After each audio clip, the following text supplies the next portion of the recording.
අපි වැඩ කරනවා. මහන්සි වෙලා වැඩ කරනවා. ගොඩාක් බිසි වෙලා වැඩ කරනවා. ඒ කිසිම රිසල්ට් එකක් පේන්නවත් නැද්ද? ඔයා ජොබ් එකක් කරනවා. හොඳ සැලරි එකක් ගන්නවා. ඒත් ඔයා එකම තැනද. ඉහළට යෑමක් ගැන පේන්නවත් නැහැ. අද මේ වීඩියෝ එකෙන් මම කතා කරන්නේ අන්න ඒකට බලපාන හේතුව පිළිබඳව. මම මේ වගේ ගොඩාක් මිනිස්සු දැකලා තියෙනවා. මට ගොඩාක් මිනිස්සු හම්බ වෙලා තියෙනවා. මේගොල්ලෝ උදේ 8ට වැඩ වෙනවා, හවස 6ට ගෙදර එනවා. හැමදාම උදේ හවස වැඩට යනවා එනවා. එකම රූටින් එක. Monday to Friday එකම රූටින් එක. මෙයාලා අවුරුදු 5-10 තිස්සේ වැඩ කරනවා. එකම පොසිෂන් එක. ඉදිරියට යෑමක් ගැන පේන්නවත් නැහැ. මේගොල්ලෝ ගොඩක් කම්මැලි කට්ටියක් නෙමෙයි. මේගොල්ලෝ ගොඩක් මහන්සි වෙලා වැඩ කරනවා. හાર્ඩ් වර්ක් කරනවා. බහුතරයක් මිනිස්සු හිතාගෙන ඉන්නේ මට ටයිම් එකක් නැහැ. මට ඉහළට යන්න ටයිම් එකක් නැහැ. මට chance එකක් නැති වෙයි. මට කිසිම කෙනෙක් එක්ක කනෙක්ෂන් එකක් නැහැ කියලා. හැබැයි ඇත්තම කතාව ටයිම් එකක් නැහැ නෙමෙයි. ඔයාට කිසිම ඩිරෙක්ෂන් එකක් නැහැ. මේක තමයි ප්‍රධානතම හේතුව. ඒකට රියල් එක්සැම්පල් එකක් කියන්න. ඔයා කාර් එක ඩ්‍රයිව් කරගෙන යනවා. වේගෙන් පැදගෙන යනවා. හැබැයි ඔයා GPS එක ඔන් කරන තු තමයි යන්නේ. ඔයා මැනුවල් යන්න දන්නෙත් නැහැ. GPS එක ඔන් කරන්නෙත් නැහැ. ඔයා ගොඩක් වේගෙන් යනවා. ඒත් ඔයා යන්නේ වැරදි ඩිරෙක්ෂන් එකට. අන්න ඒ වගේ අපේ ජීවිතෙත් ඒකමයි. අපේ ප්‍රශ්නේ තියෙන්නේ අපේ ස්පීඩ් එක නෙමෙයි. අපි යන්නේ වැරදි ඩිරෙක්ෂන් එකට. වැරදි ගමනාන්තයට තමයි අපි යන්නේ.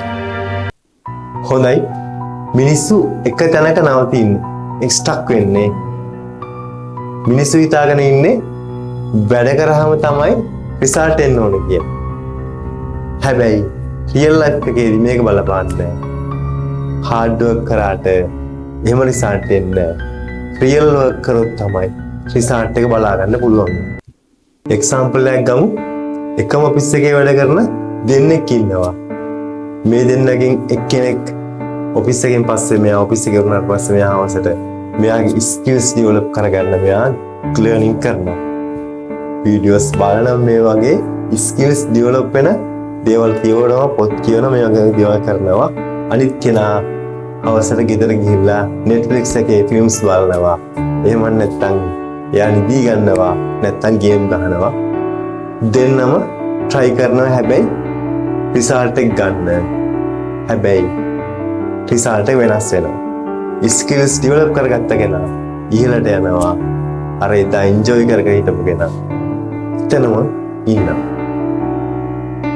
හැබැයි රිසල්ට් ආවට පස්සේ තේරෙනවා ඩිෆරන්ස් එක එනර්ජි එක නෙමෙයි. ඩිෆරන්ස් එක තින්කින් එක කියලා. වෙනස අපි හිතන විදිය කියලා තමයි තේරෙන්නේ. රිච් මයින්ඩ්සෙට් එක කියන්නේ මට සල්ලි තියනවා කියන එක නෙමෙයි. ඒකෙන් අදහස් වෙන්නේ ඒක නෙමෙයි. රිච් මයින්ඩ්සෙට් එක කියලා කියන්නේ මට බෑ කියන එක කියන්නේ නැතුව මට ඒක කරන්න පුළුවන්ද කොහොමද කියලා ප්‍රශ්නයකට හරව ගන්න එක තමයි රිච් මයින්ඩ්සෙට් එක කියලා කියන්නේ. අවසාන වශයෙන් කියන්න ඕන මේ වීඩියෝ එකෙන් ඔයා මොනවා හරි දෙයක් එක දෙයක් හරි චේන්ජ් කරගත්තා නම් ඒක තමයි වීඩියෝ එකේ සක්සස් එක.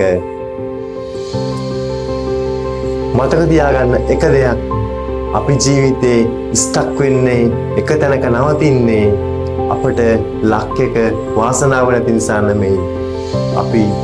අපි හිතන විදිය වෙනස් කරගත්තේ නැතිවම තමයි අපි එක තැනක ස්ටක් වෙන්නේ නවතින්නේ.